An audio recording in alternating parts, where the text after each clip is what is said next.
Welcome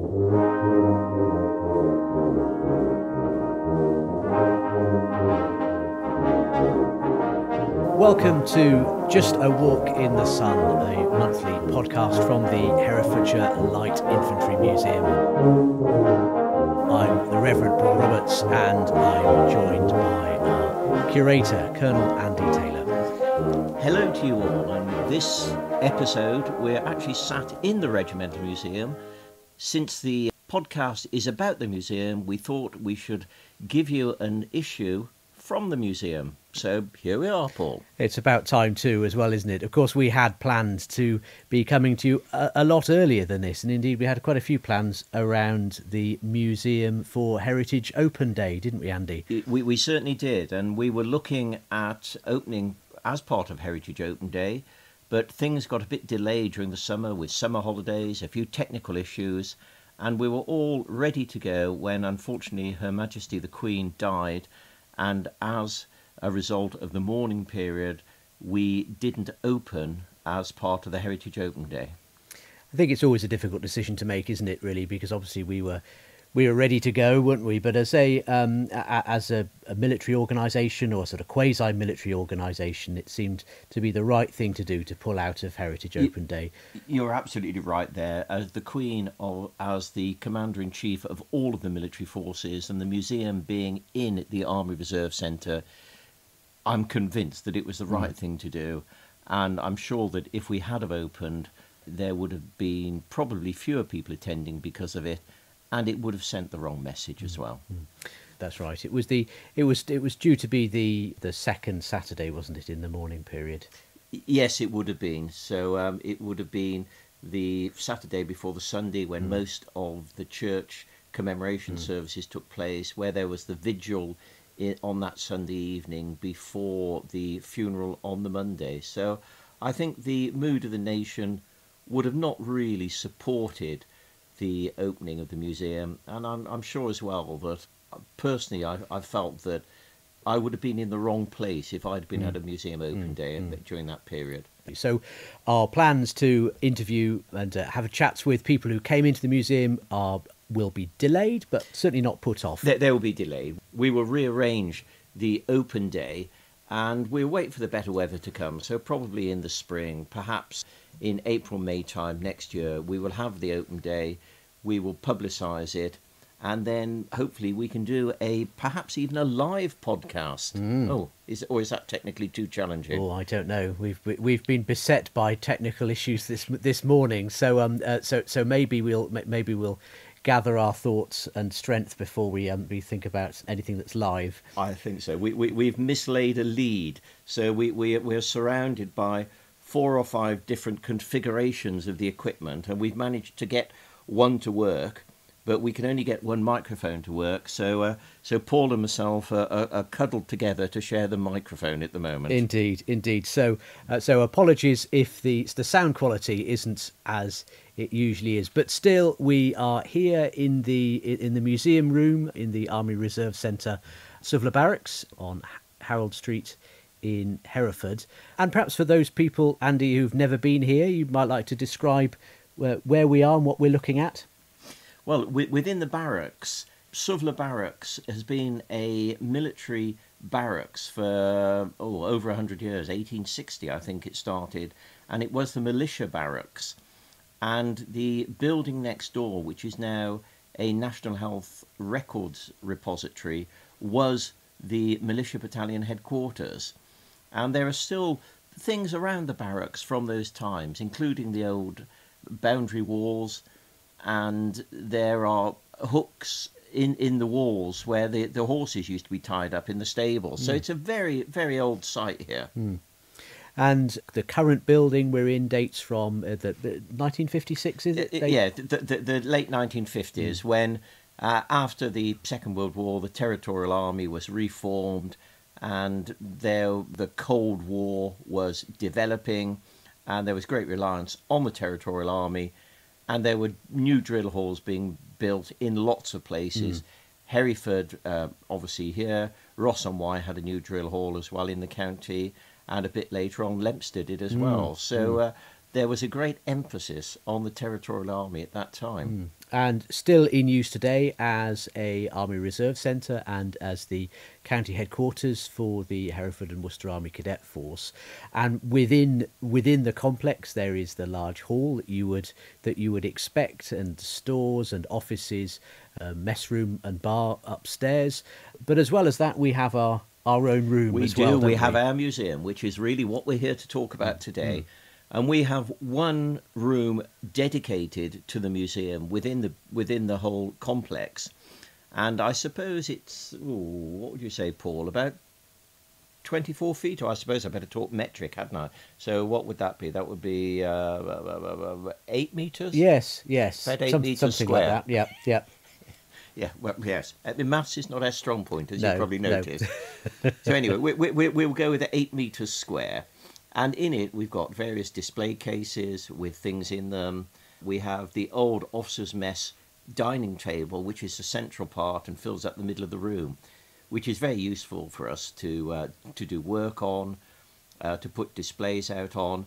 And we also use this room as a meeting and conference room. So it's a multi-use room. That's right. So windows on the one side, and then around the walls we have those display cases, taking visitors through the history of. You've already mentioned the militia. We sort of start with there in a 19th century display, and then we move round through the Boer War and the First World War and the Second World War, and then into that post-war period from which the building dates. That's right, and there are interest cabinets as well. We have a run of reserve medals going back from the Rifle Volunteers in Queen Victoria's reign and showing her head on the medals, and then Edward VII coming through to George V, George VI, and our late Queen as well. Perhaps one day we may get a reserve medal with King Charles's head on it. It's likely that our new king will be facing the opposite way to Queen Elizabeth. I'm glad you said the opposite way, because I can't remember if it's to the right or the left.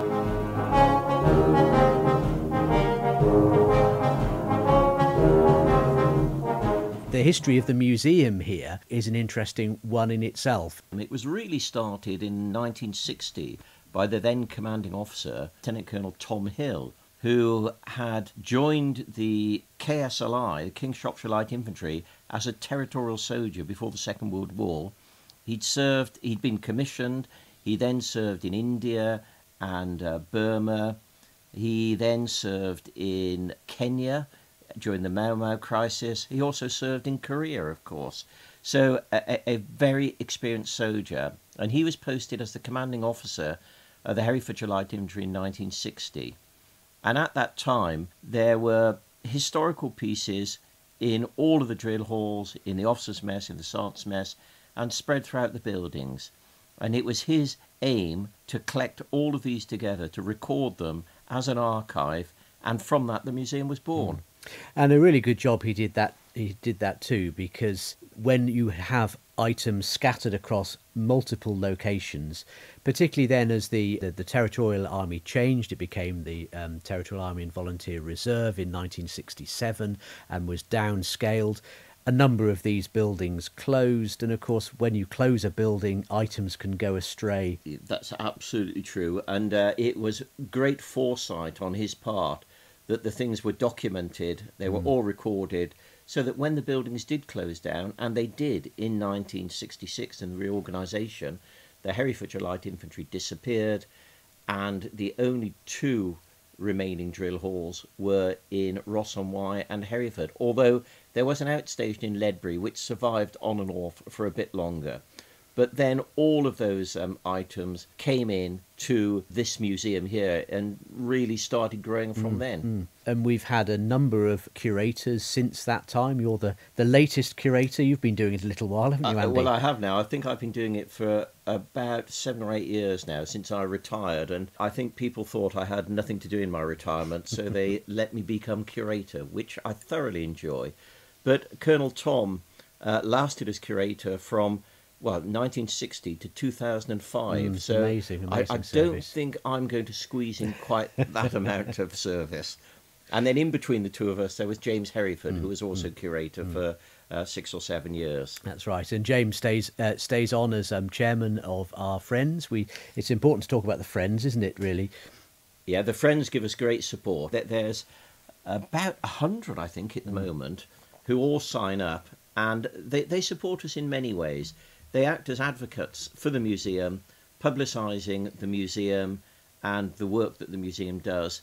But perhaps more importantly, they pay a annual subscription which allows the museum to survive, because we are within the wire, behind the wire of the barracks, we don't have a great deal of visitors, and we don't charge for admission.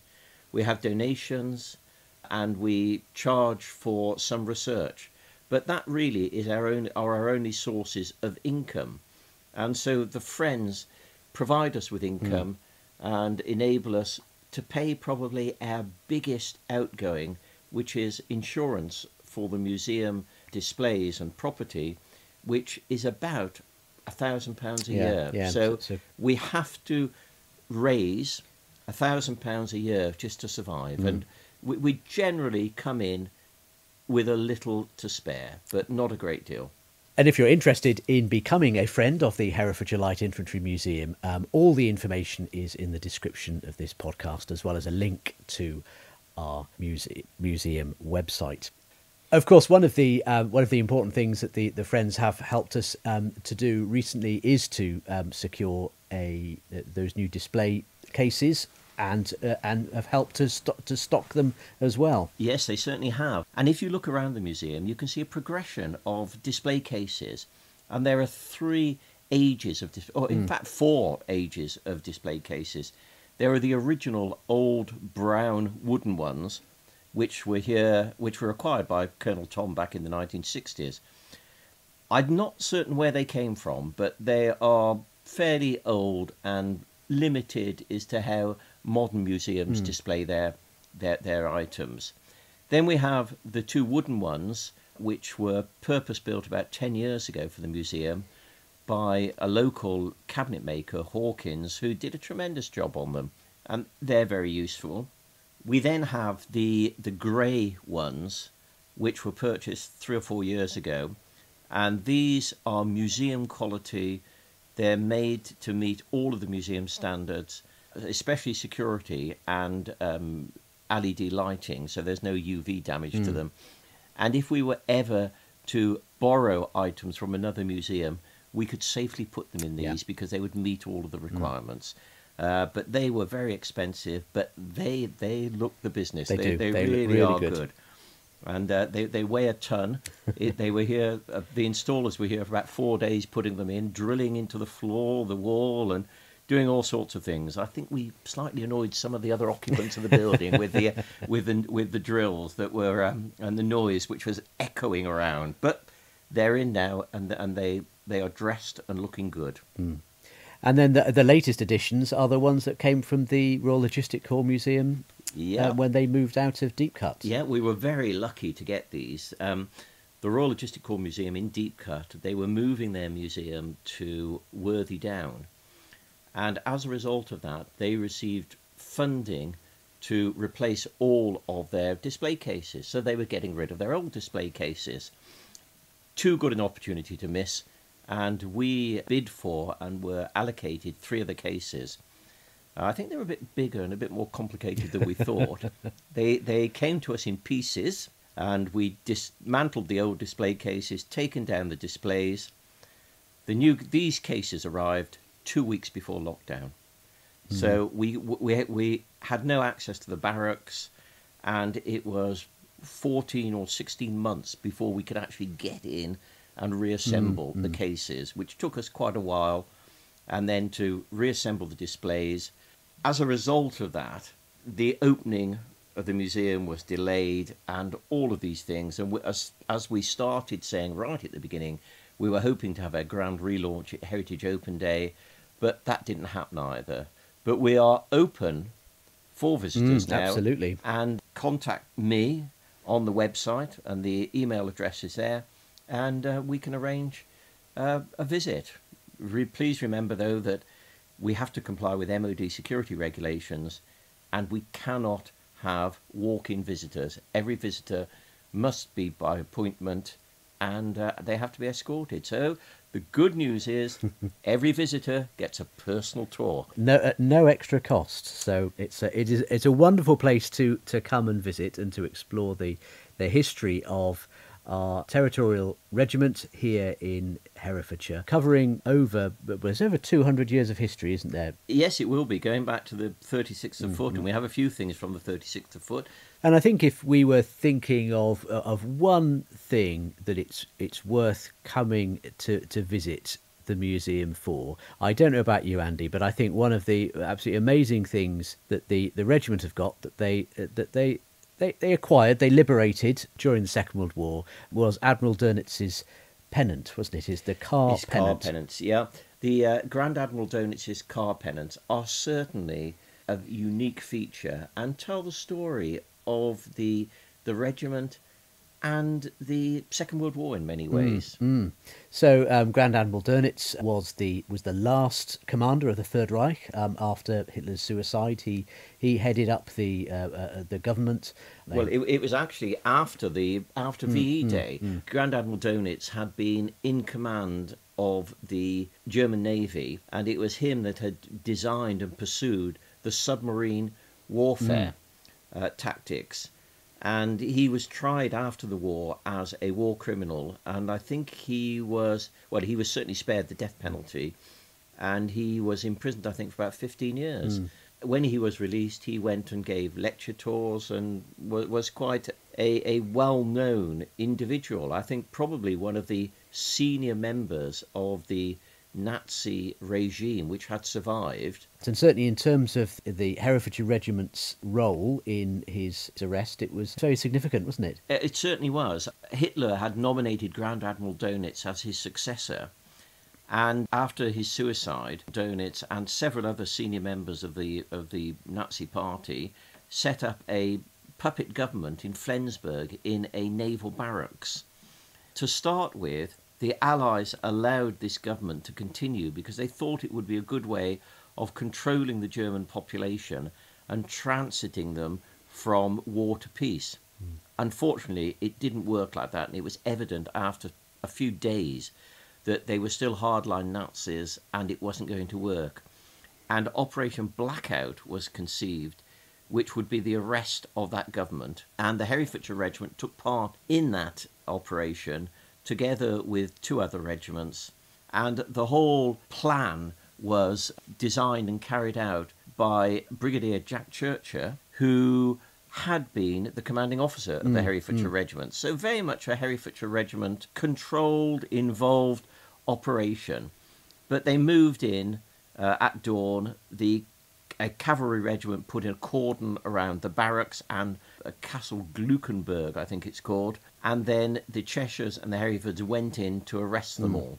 Doenitz and several of the other high-ups had been called away to a ship which was in the harbour, which was the headquarters of the Peace Commission, for want of a better expression. And they then went from there back to their barracks to get their suitcases, and they were then flown to the Allied headquarters in Belgium, where they were held awaiting their trials. And one enterprising Herefordshire Regimental soldier picked up Grand Admiral Doenitz's car pennants, and they are now in the museum with a nice sign on them which say that he removed them for safe custody, and we keep them safe still. Indeed. We still look after them, and I think his baton ended up at Shrewsbury. Yes, it did, and it's quite interesting because people often say that the King's Shropshire Light Infantry were involved in the operation. They weren't, but of course, General or Brigadier Churcher was King's Shropshire Light Infantry, and as the Brigadier, the top man of the operation, I suppose he felt that he could justifiably hold on to the Grand Admiral's baton, which, since Brigadier Churcher was not going to get a Field Marshal's baton in the British Army, this was probably as close as he ever got. But that's why that baton is in Shrewsbury. Yeah. And we have, on occasion, organised the reunion of the two, haven't we? Yes, we have. And we had a great event where the baton and the pennants were together in the town hall for a reception. And we think that that was probably the first time they've been together for 25 or 30 years. And it always is our ambition to do this again, but there are always challenges. One of the biggest challenges is security and insurance. Absolutely. Something that doesn't get easier from year to year, does it? It gets more and more challenging and expensive. Yeah.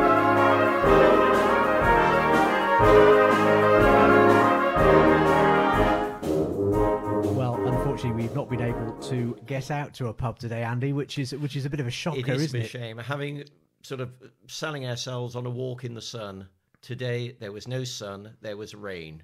So we decided to give you a home fixture from the Regimental Museum today. That said, it's very much traditional to end the podcast with a beer, and I brought an interesting beer. I see you've been enjoying it, Andy. Interesting beer with me today. It's Poperinge Hommel Bier. Comes from Belgium. Comes from Poperinge itself, which, if you know the Western Front and if you've been around the battlefields, Poperinge should be a familiar name to you. It was the sort of base of operations, isn't it? Yes, it was. For the Ypres salient. And I think the rear headquarters and the logistic area and the hospitals were there as well. But I think it is Toc H is there, isn't it? It is, that's right. Toc H, Talbot House, set up by the famous redoubtable Padre Tubby Clayton, an all-ranks club where all were welcome. In fact, rank had to be abandoned. Yes. Abandon rank, all ye who enter here. A place of rest and recuperation. Rather like we're taking, I think now after that's our very efforts. appropriate. Absolutely. And I mean, I've stayed in Toc H as well, and it's a delightful place in one of the back streets in Poperinge, and very comfortable. And there's a museum there as well, which is excellent. And it's a good base for visiting the northern First World War battlefields. Certainly Ypres is not far away, and Passchendaele, and those areas there. Which I taste the beer, and I remember my time in Belgium. And I'm sure many of the First World War soldiers also enjoyed some Belgian beer when they were there. I'm sure they did, Andy. I'm sure they did. It certainly Poperinge gave them a little bit of a break from the rigours and from the dangers of the Ypres salient, and so we think of them as we finish our Hommel Bier this afternoon. Cheers. Cheers.